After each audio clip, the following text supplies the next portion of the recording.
Assalamualaikum warahmatullahi wabarakatuh. Saya di sini akan mempresentasikan kasus PT Telkom Tbk terjepit di antara akuntan.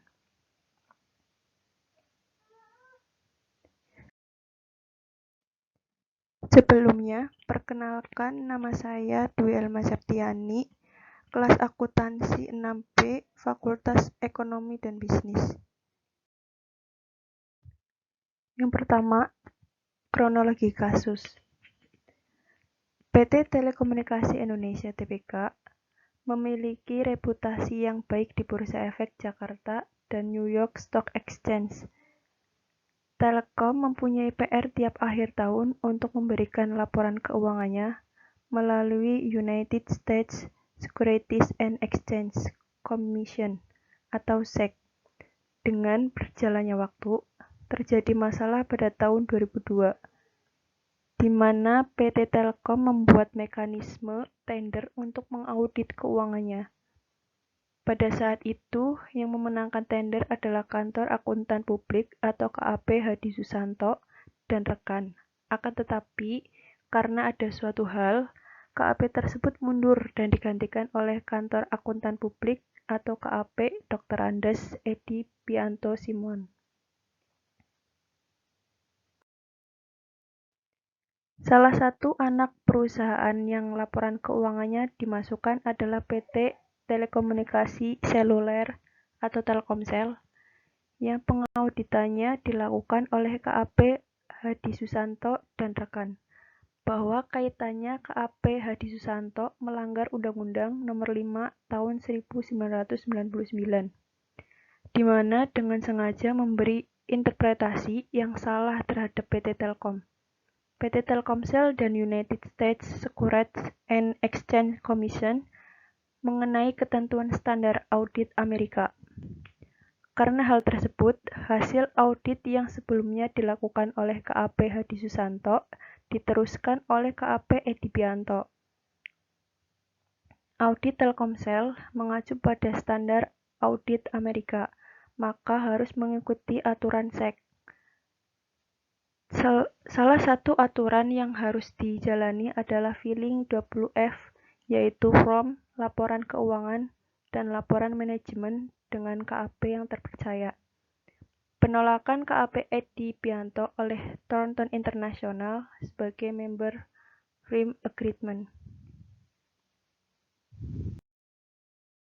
Berdasarkan surat tanggal 4 Desember 2002 kepada Grant Thornton Indonesia, Grant Thornton Indonesia menyatakan KAP Edi Pianto dapat melakukan pekerjaan audit atas laporan keuangan PT Telkom tahun buku 2002 dalam rangka Filing Form 20F ke SEC, tanpa ada kewajiban bagi Grant Thornton International untuk terasosiasi dengan pekerjaan audit tersebut.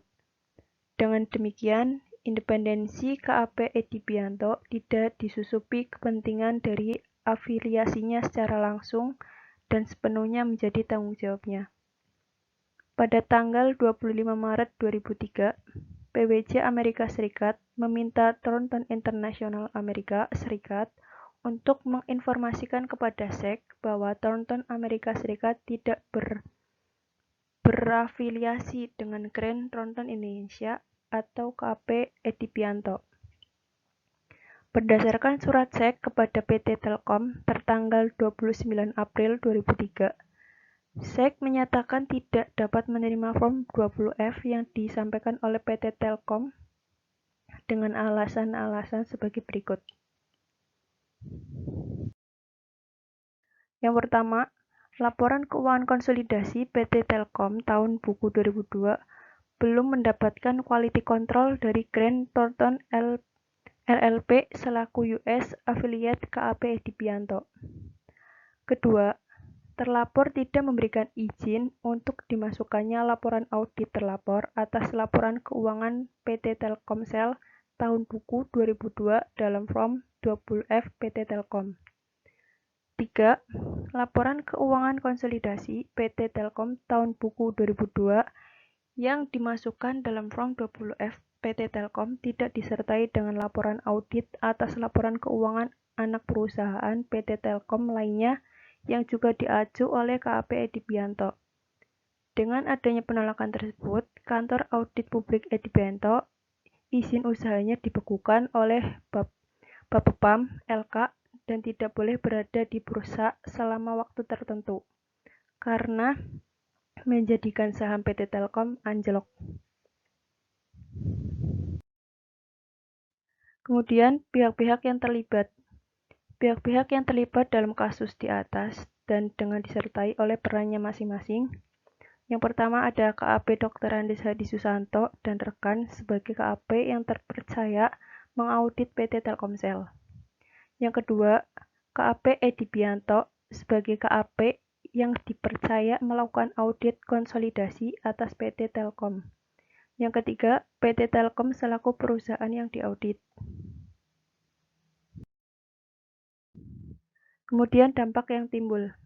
Berikut merupakan dampak yang ditimbulkan dari kasus tersebut, yaitu bagi masyarakat dalam hal ini merupakan para investor yang berinvestasi di perusahaan tersebut terpaksa mengalami kerugian seiring dengan anjloknya harga saham yang dimiliki oleh PT Telkom. Bagi pemerintah, akibat kasus ini negara mengalami kerugian yaitu jatuhnya indeks harga saham gabungan di bursa efek yang secara tidak langsung akan berpengaruh terhadap penurunan keinginan investor baik dari dalam negeri maupun luar negeri yang ingin berinvestasi di Indonesia, terkhususnya di PT Telkom.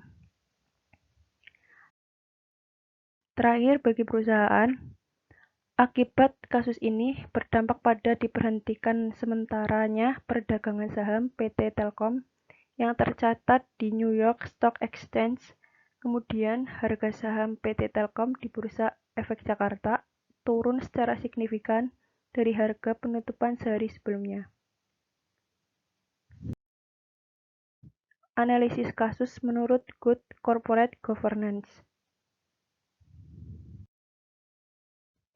Good Corporate Governance atau GCG merupakan suatu keharusan dalam rangka membangun kondisi perusahaan yang tangguh dan berkelanjutan.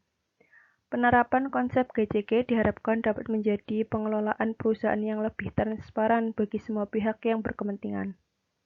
Dalam kasus PT Telkom Tbk telah melanggar beberapa prinsip GCG antara lain. Yang pertama, akuntabilitas, di mana laporan keuangan konsolidasi PT Telkom tahun 2002 belum memperoleh kendali mutu atau quality control dari Grant Thornton LLP selaku US affiliate dari Kantor Akuntan Publik atau KAP Edi Bianto. Yang kedua, transparansi. Laporan keuangan konsolidasi PT Telkom tahun 2002 yang dimasukkan dalam Form 20F tidak disertai dengan laporan audit atas laporan keuangan anak perusahaan lainnya yang diacu oleh KAP Edi Bianto. Yang ketiga, kemandirian. Ketua Badan Pengawas Pasar Modal, Herwo Dayatmo, mengatakan bahwa pihaknya akan menghentikan sementara kegiatan KAP Edi Bianto. Penghentian ini disebabkan KAP Edi Bianto dianggap telah melanggar prinsip etika profesi akuntan menurut IAI, yaitu tidak kompeten dan kehati-hatian profesional.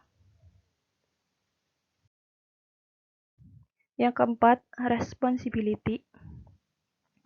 Usulan Ventura bersama ini menyakitkan bagi karyawan PT Telkom yang membayangkan perusahaan tempat mereka bekerja selama bertahun-tahun dipecah dan diserahkan kepada pihak lain. Usulan ini lalu ditolak oleh manajemen PT Telkom.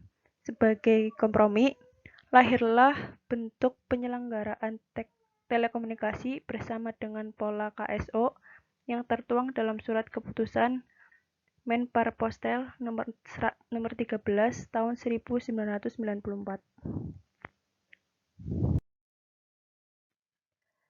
Sekian presentasi dari saya. Semoga apa yang disampaikan dapat bermanfaat. Kurang lebihnya saya mohon maaf. Wabillahi taufiq walhidayah. Wassalamualaikum warahmatullahi wabarakatuh.